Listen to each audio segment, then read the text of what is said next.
Good evening. I'm Harry Reasoner in New York. I'm Howard K. Smith in Washington, and these are tonight's headlines. Cambodia asks for a ceasefire and offers to surrender its sovereignty to the communists. President Ford says the current Vietnam tragedy could have been prevented if the U.S. had met its commitments. Prosecution and defense finished their summations in the Connolly trial, which goes to the jury tomorrow. Housing starts in March declined, but at a much slower rate than in previous months. And tonight's comment on the urgent need to revitalize our foreign policy. Harry? It became apparent early today that after 5 years of fighting, the end was finally at hand for the Cambodian government in Phnom Penh. Khmer Rouge forces had captured the main airport and directed heavy rocket and artillery fire in the center of the city.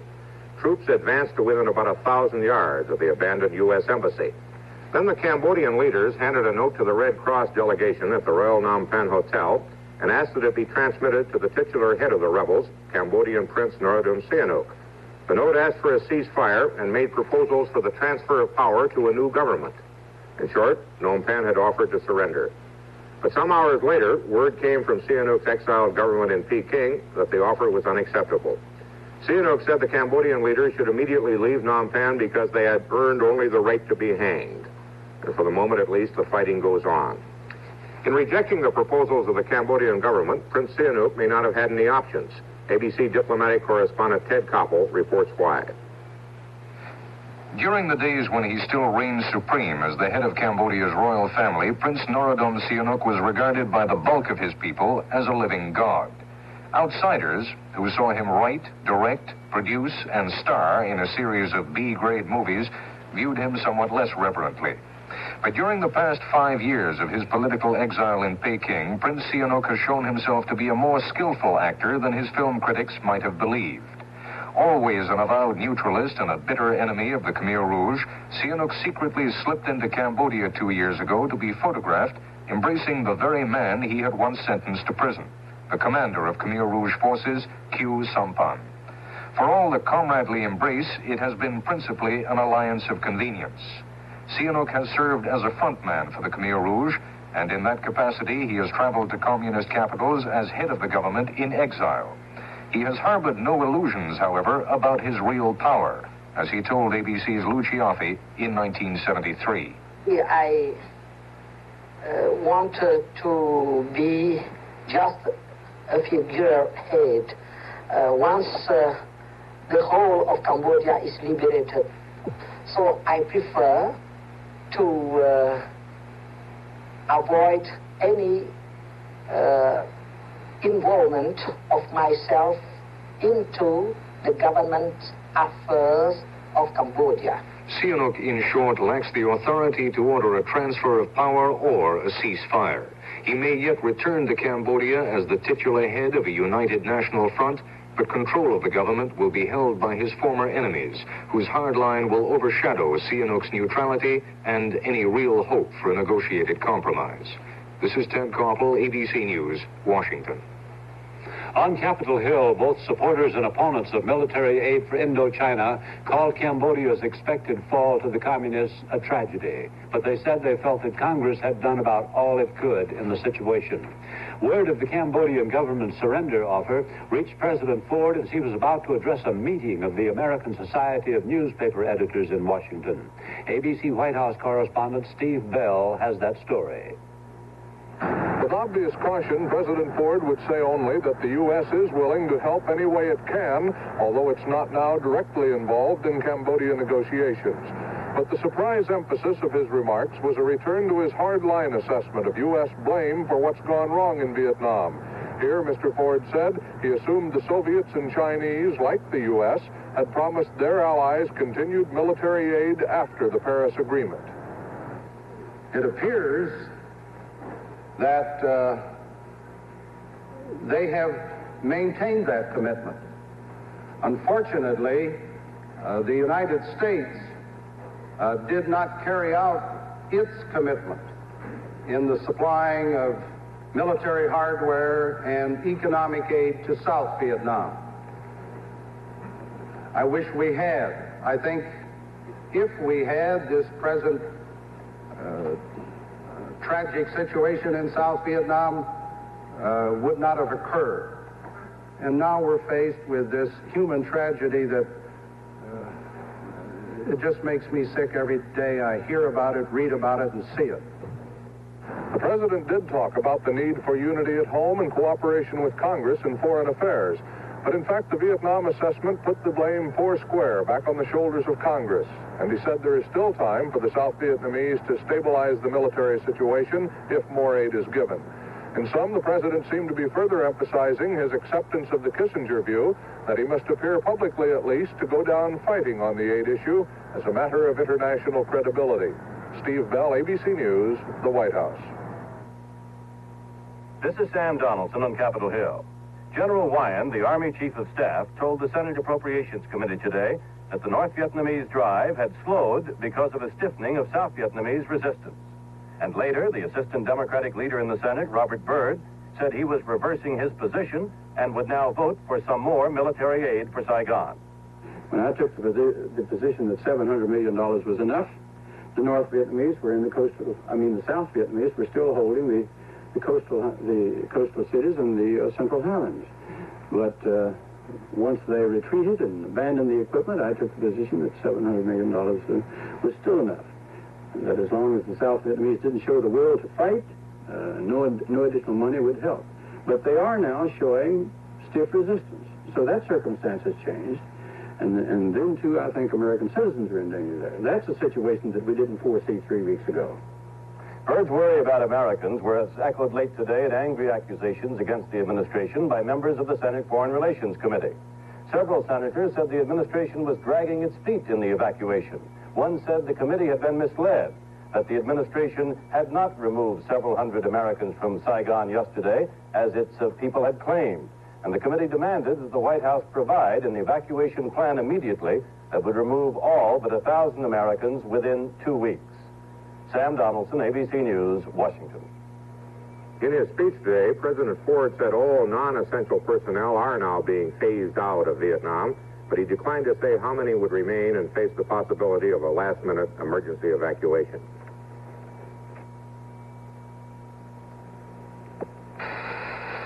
When you spray paint, what you want is a beautiful, smooth finish without runs and drips. That's why I switched to Krylon. Look at this test. Krylon versus the other leading brand. See? The other brand is running, but Krylon's fast dry formula helps you avoid runs and drips. With Krylon, even an amateur can get a professional finish. Beautiful. Krylon for the beautiful professional finish.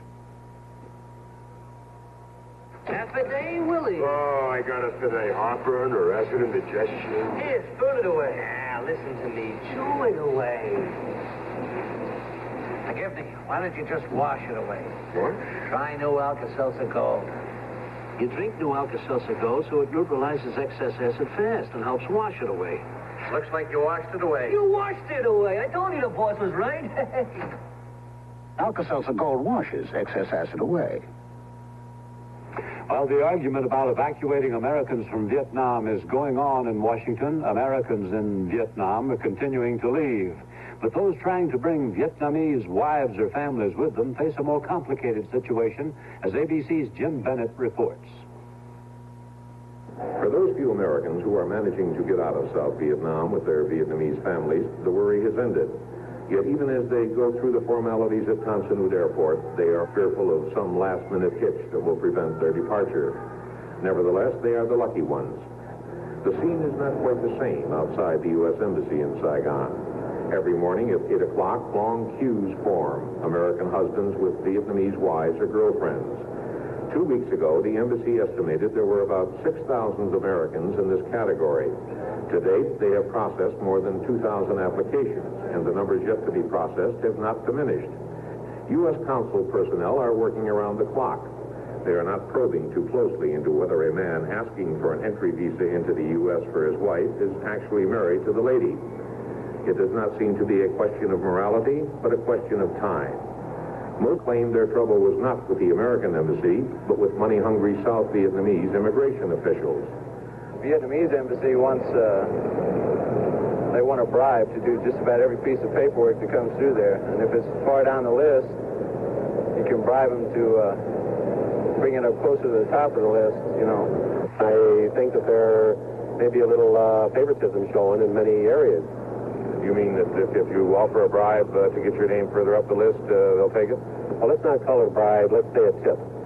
The situation outside the embassy also has other implications. The possibility of panicking the South Vietnamese who see the Americans trying to depart in a hurry. Jim Bennett, ABC News in Saigon. South Vietnamese forces today gave up their 18th provincial capital in the present offensive. Government troops abandoned Phan Rang and pulled back to new positions just south of the city.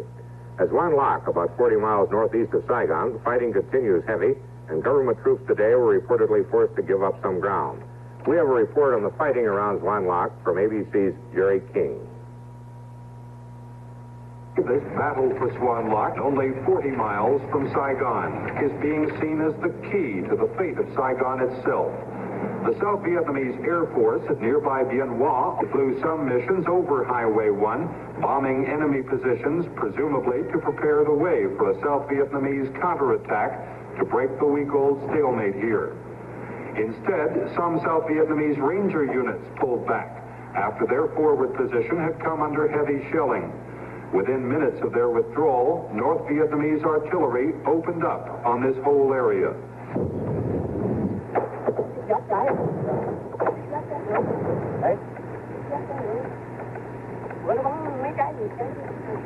The heavy barrage incoming sent South Vietnamese soldiers and civilians scurrying back from the front lines. Some of these same refugees from Swan Loc have been waiting here for today's anticipated government push forward. They ended up joining the general withdrawal in something of a panic. Historians may not call this the most decisive battle in the 30 years of war in South Vietnam, but if the North Vietnamese can break through, there is very little between here and the air base at Bien Hoa and Saigon itself. Today, they pushed the South Vietnamese army and its populace a little bit closer to Saigon. Jerry King, ABC News, on Highway 1, South Vietnam. At the Pentagon today, officials told ABC's Frank Tomlinson they do not expect the military situation in Vietnam to be significantly affected by the collapse of Cambodia. That's because the recent communist victories in South Vietnam itself have eliminated any need by the communists for supply routes or sanctuaries in Cambodia. When you can't sleep because nagging backache, night backache keeps you awake, try Doan's Pills, an analgesic, a pain reliever. Night backache may come on with overexertion or everyday stress and strain. When this occasionally happens, Doan's Pills, with their pain-relieving action, are often the answer. When you want hours of relief from night backache so you can get the rest you need, try Doan's Pills to relieve night backache. What do you say to your mother when she brings you some Jell-O pudding? And what do you say to your mother if she brings you a second helping of Jell-O pudding? And what do you say to your mother if she brings you a frog and puts it in your face? Thank you, Mother. If you've got kids, you've got to have pudding. And with Jell-O Brand Instant, you can have it ready in 10 minutes. Thank you, Mother, dear. Here's an incredible bargain for music lovers from Radio Shack, the world's largest audio dealer. We have cut $100 off the regular low price of our realistic 76 hi-fi receiver. Because it's only $149.95, you'll have to hurry. We have just 6 per store to sell. Power, features, luxury appearance.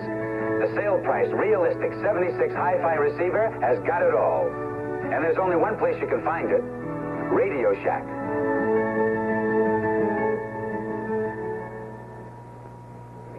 The Hoover dealer's putting on quite a show. It's the Hoover Double Feature Sale, and it's a smash hit. When you buy a Hoover Dial-O-Matic, Celebrity, convertible, or portable vacuum from your Hoover dealer, you get direct from the Hoover factory your choice of a Hoover blender, tricycle toaster, or steam iron for only $12.50. That's a 50% savings. You get a great vacuum cleaner plus an appliance at half price. The Hoover Double Feature Sale. See your Hoover dealer for details today. Lawyers for the defense and for the prosecution presented their final arguments today in the bribery trial of former Treasury Secretary John Connally. ABC's Frank Reynolds reports from Washington's Federal District Court. Throughout this 3-week-long trial, the government lawyers have often seemed almost diffident about their case. Today, however, prosecutor Frank Turkheimer adopted an entirely different manner.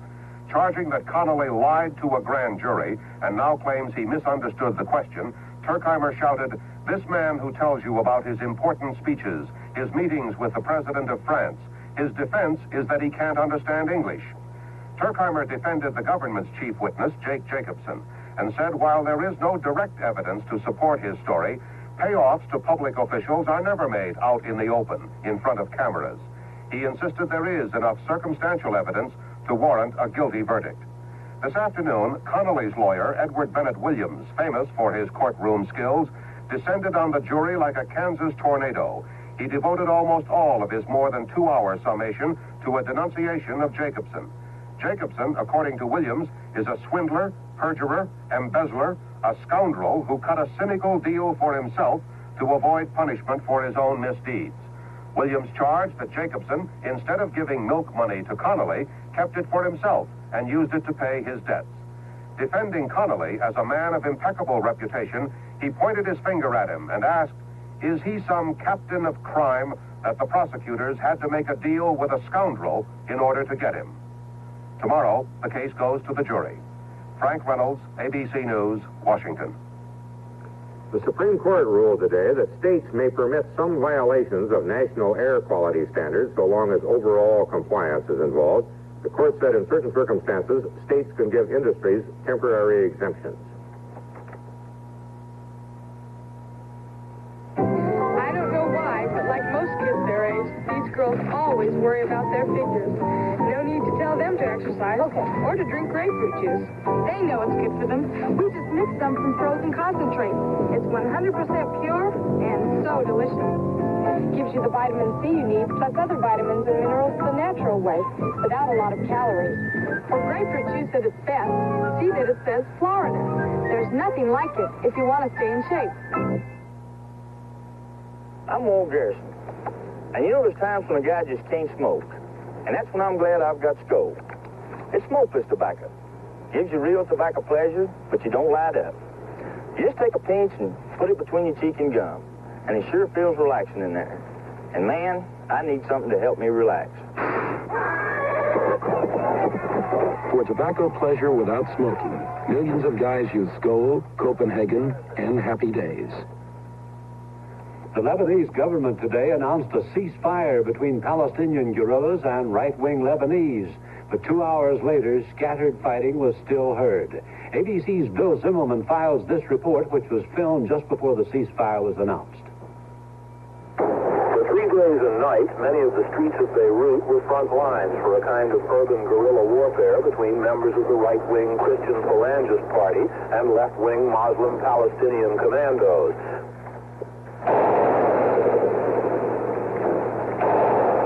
Much of the action centered around Palestinian refugee camps and in areas such as this one, Ashrafiyah, a Phalangist stronghold near a Muslim quarter. In Ashrafiyah, there was no order. Much of the firing was done by teenagers. A lot of it appeared to be indiscriminate, and stray bullets crashed into the homes of people who wanted no part of the fighting. From the higher rooftops, men, sometimes alone, sometimes with 2 or 3 colleagues, fired Soviet-made automatic rifles in the general direction of the Muslim quarter nearby. There was return fire, and now and then a rocket would land near here, presumably coming from Palestinian guns. Bill Zimmerman, ABC News, Beirut. Chiang Kai-shek was buried today in Taipei. Chiang, the president of the Republic of China, died of a heart attack on April 5th, at the age of 87. Irv Chapman reports on the funeral. The body lay in state in this hall for the last week. Now at the funeral, the Generalissimo's widow arrived with his 2 sons, the Prime Minister Chang Ching-kuo and Lieutenant General Chang Wei-kuo. The American-educated woman converted her husband to Christianity in 1930. And so the funeral today was first Chinese and then Christian.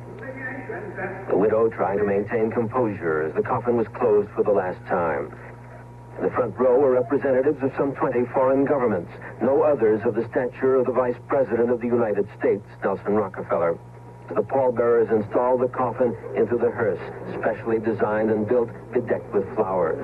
The body would be taken not to a cemetery, but to Chiang Kai-shek's lakeside villa, 40 miles away, to rest on a marble catafalque until he might have his wish to return to the soil of his native Chinese mainland. Roosevelt is gone, Churchill, Stalin, de Gaulle, now Chiang Kai-shek. But his era and his dream died long before he did. Now this island of 15 million people is the only China where he can be mourned today. This is Irv Chapman, ABC News, Taipei. Moscow radio said today that Alexander Shelepin, the former head of the Soviet secret police and now the chief of the Soviet trade unions, has been removed from the Soviet Politburo. The radio said he was removed at his own request, but observers say he was ousted. In Prague today, Alexander Dubček, the former Czechoslovak communist leader who was ousted by the 1968 Soviet invasion, was told by the present regime he could pack his bags tomorrow and leave for the Western world. Those words, which came in a vehement attack on Dubček, follow recent publication in Western newspapers, including the New York Times, of a letter in which Dubček derided the lack of freedom in present-day Czechoslovakia and complained that he was being hounded by the secret police.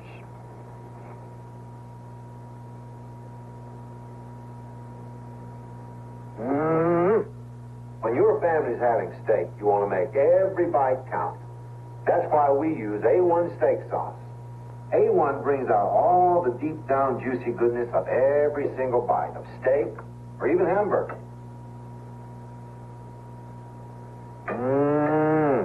Delicious. For me, there's only one steak sauce, A1, because A1 has the taste that makes every bite count. Someone a home in the valley, someone a house on a hill. Savings and loans lend the money to buy. They build your money as well. Put your money where it belongs. Put your money where it belongs. America. Government statistics on new housing starts and building permits issued in March indicate that the slump in the housing industry may be bottoming out. Housing starts last month were at an annual rate of 980,000, a drop of 6,000 units from February, but that slippage was far less than in previous months. And building permits issued, an indication of future construction, almost matched the February total. Stock prices, after early losses on profit-taking, rebounded today and closed higher for the seventh straight session. Trading was heavy. The Dow Jones Industrial Average gained 0.63. Standard & Poor's Index was up 0.30. The American Stock Exchange Index closed up 0.34. President Ford today invoked emergency powers to delay for at least 60 days a railroad strike threatened for Friday by the Brotherhood of Railway and Airline Clerks. The Brotherhood has said a proposed 3-year contract gave inadequate protection against layoffs. The North Carolina House today rejected the Equal Rights Amendment by a vote of 62 to 57, ending any chance for adoption of the amendment this year. The World Football League, which lost $20 million last year, announced today it is still in business this year. The league said it will play a 20-game regular season and 2 exhibition games involving at least 10 teams and possibly more. Public schools in East Haven, Connecticut, closed since Monday because there was no money to operate them, have now been reopened. This after a judge ordered city officials to borrow enough money to run the schools until June. A Senate subcommittee investigating violence in the nation's public schools took testimony from educators today. What the committee heard was not reassuring. ABC's Bill Matney reports. A display of weapons taken from school children, guns, knives, clubs, and other instruments of mayhem helped dramatize today's hearing. A parade of expert witnesses, school superintendents from New York, Chicago, Philadelphia, Los Angeles, all agreed on the statistics. Vandalism costs $500 million a year, 100 student murders a year, teacher assaults up 77%, student assaults up 85%, rape of students and of teachers up 40%. Well, we've had a number of incidents where, one I gave to the committee in the written testimony, where a young teacher was raped right in the classroom. It was an elementary school, right in the classroom. Another instance where she was dragged out of the classroom into the nearby boys' room, raped in the boys' room. Took all of her clothes, left her nude in the room. Those are not all that uncommon. While agreeing on the statistics, the experts could not agree on the cause of the problem or what to do about it. One witness blamed the permissiveness of some educators. The student who acts up and who is violent and who is absent from school or who rebels against and rejects the regulations of the institution is a great revolutionary hero who is performing a service. The final witness dumped a 2-week supply of weapons confiscated from Washington area schools. Today's experts agreed the schools need more money to fund more positive programs, but the committee said it will hold more hearings to determine if money alone is sufficient to combat the crisis. Bill Matney, ABC News, Washington. Howard will have tonight's comment in a moment.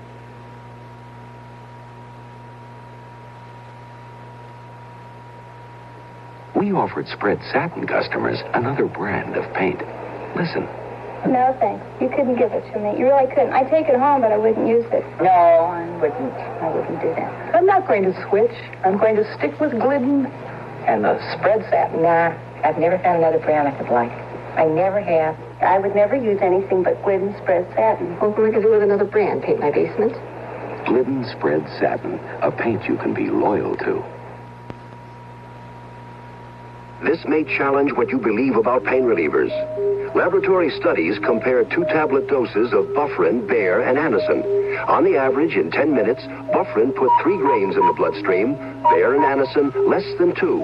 In 15, note Bufferin superiority. In 20, Bufferin 5.5, Bayer and Anacin 3.5 and less. Take Bufferin. It's easy on the stomach, and it put much more pain reliever in the bloodstream sooner. Once in World War II in Asia, an aide sought to solace General Vinegar Joe Stilwell for a defeat, saying it was a successful tactical retreat. Said Vinegar Joe, "Tactical hell, I say we got licked, I say it's damn humiliating." Well, I say our foreign policy is failing all over the world, and Mr. Ford's promised reassessment should go ahead with vigor. In the process, there are 2 encouraging thoughts.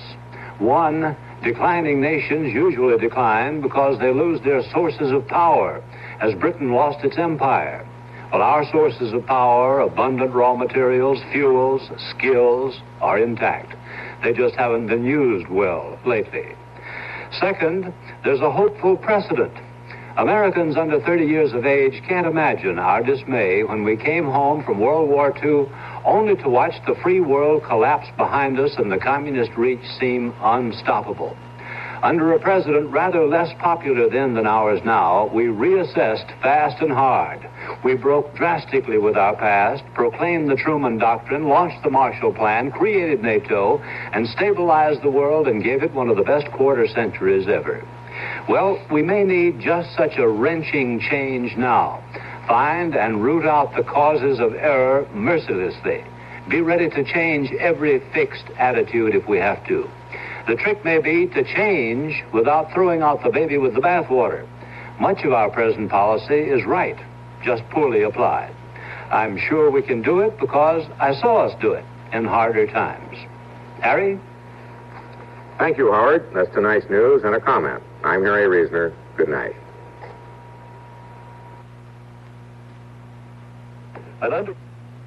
Before you buy any pet collar, compare it with Sergeant Sentry 4. Of the leading collars, only Sentry 4 kills fleas for 4 full months. All types of fleas common to pets. Sentry 4 kills ticks, too.